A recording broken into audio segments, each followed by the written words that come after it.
Summer is here.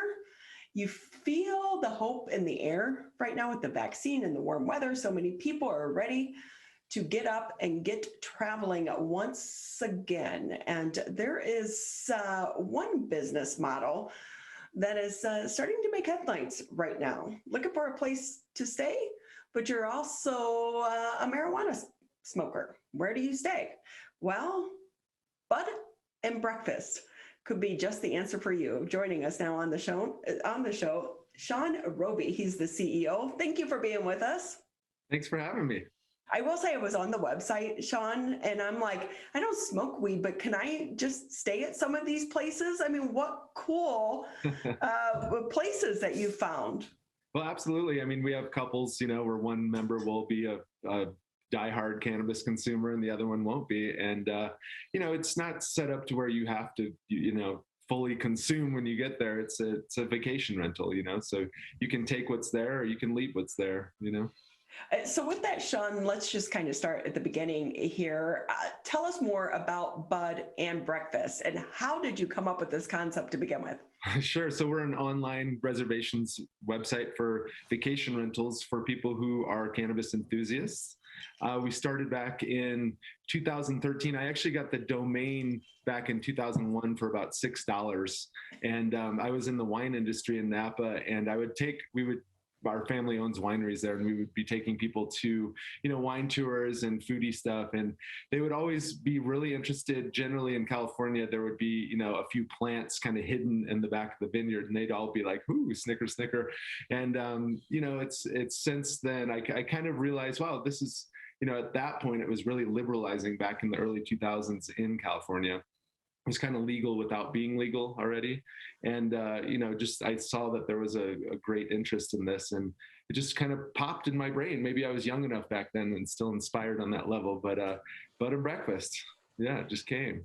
And so, excuse me, so with that, so we know that there's been obviously the explosion in the popularity with Airbnb and some of the other vacation rentals. When that started to take off, is that how you came up with this? Well, yeah, I would say so. We kind of started in Mendocino. We had a little bit of Mendocino, California on the coast, and we had kind of an inn that we would welcome, interested travelers to come stay, and they would be able to walk through and see the plants. And then we soon realized that, yeah, the sharing economy was exploding. I mean, Airbnb itself is, I think, probably close to a $60 billion company at this point. So yeah, I mean, people want to travel and see things through the eyes of a local. They don't want to stay at a synthetic, hotel room that much anymore, at least the travelers I know. And, they want to get to a place and see it through the eyes of a local. And certainly with cannabis, our hosts are Wikipedias of all things cannabis. When you get there, they know what's going on. And certainly we get rid of the awkward factor. You're not going to go to your Airbnb host and be like, hey, can I get some cannabis? We get rid of that. So it's pretty clear what's happening when you get there. And the sharing economy is the trend now for travel.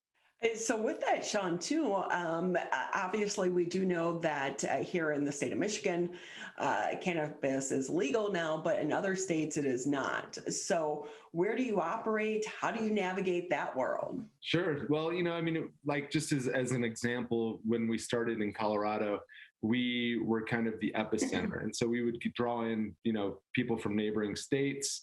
We get a lot of medical tourism too, for that matter, for, people that are, they have a child or themselves with an autoimmune disease. They come into a liberal state and they are able to not look behind their back and worry about what's going on when they administer CBD to their kid. I mean, in some states, CBD still isn't even allowed, which is ridiculous. In Michigan, we are seeing really an uptick in hosts coming onto our site. We have places in Detroit, Ann Arbor, Holland, Traverse City, Grand Rapids, the UP, down by Notre Dame. I know that's not quite in Michigan, but close to.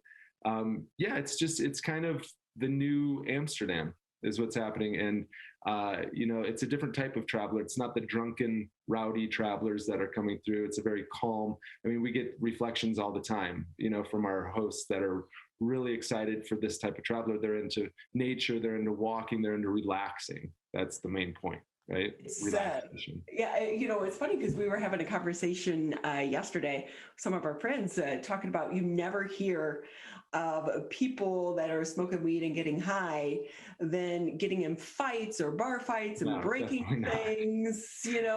They just don't go hand in hand. So really, when you kind of think of that, Yeah. it could be more attractive for someone to put their rental property on the market with an organization such as yours. Absolutely. I mean, we were in, USA Today, and one of the inn owners said basically the ticker was, well, at the end of the day, they're a lot less likely to throw a bottle of bourbon through the window. I mean, our travelers just don't do that. We've never had a complaint like that. I mean, thousands and thousands of bookings. We've never had a complaint, just like you would from a raging party on Airbnb that you hear all the nightmares about. We don't deal with that, So it's nice.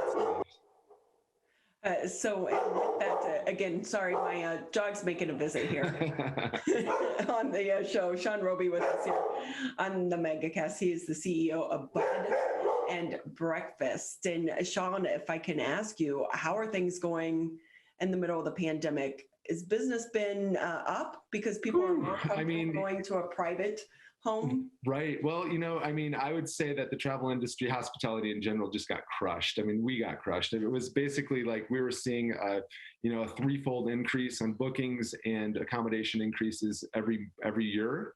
And then COVID hit, and it basically kind of went dead stop. I mean, people were pretty freaked out. But what I can say is in the last 4 months, I don't know if people are just pent up or it's the vaccine or people are feeling safe again to travel, but we are exceeding all of our previous months. And since 2013, we've exploded. People are excited. I think that with, the politics and with COVID, it was kind of like that cannabis was really big in the news. Every day we were getting an article or a big story, and then it just kind of went dead stop on that level too. And now with the pandemic kind of getting back under control and the politics being a little bit more level for the nation, cannabis is front and center again. And so are we. And with that, Sean, too, because we do understand, it's still illegal in the eyes of the federal government. And Sure. I think one of the things that's going to help the cannabis industry, there are some bills being proposed right now before our lawmakers to try to address the banking industry and the hurdles that so many people in the cannabis industry that they face. And I think the general public really doesn't understand that side and what's going on. Yeah, it's interesting. I mean, just we're really limited when it comes to that on, just advertising alone. We're limited. Everyone in this industry has had to get really creative, figure out kind of guerrilla tactics, as it were, at the beginning to get their brand out. I mean, it's just ridiculous, the limitations. And then the banking, I mean, you hear about all these, dispensaries and whatnot, just, going at the end of the day with big truckloads of cash and to their secret safe somewhere. I mean, it's just ridiculous. I did hear that the DEA, just for the first time, is actually issuing federal licenses to private entities to grow.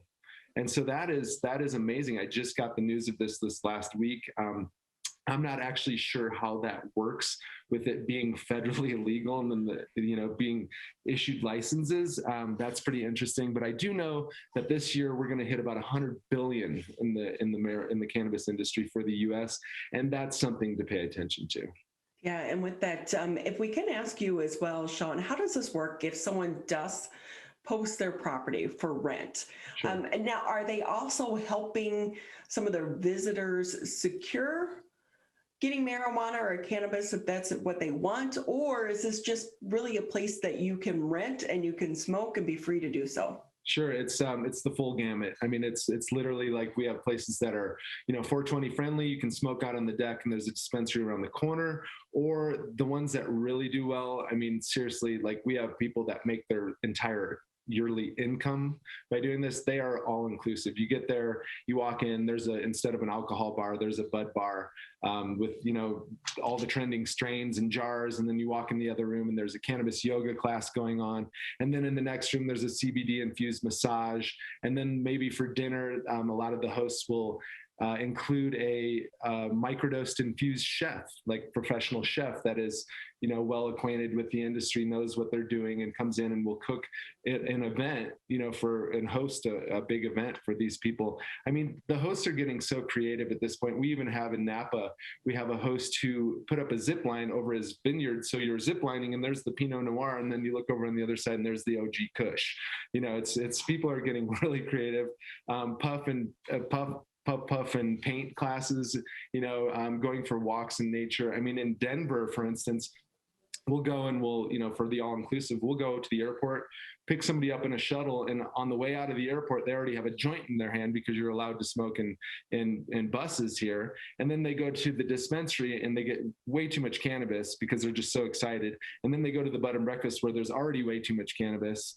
And then they end up not being able to smoke all the cannabis and leaving it for the host, who then pays it forward to the next host. So the host never really has to go anywhere, when it comes to the cannabis, acquisition. So, I would say that if people are looking to put their place on bud and breakfast, the more you go out of the way to make yourself really a bud and breakfast, the better for you, because you're going to get a lot more bookings. This really is fascinating to me. And with that, most popular destinations.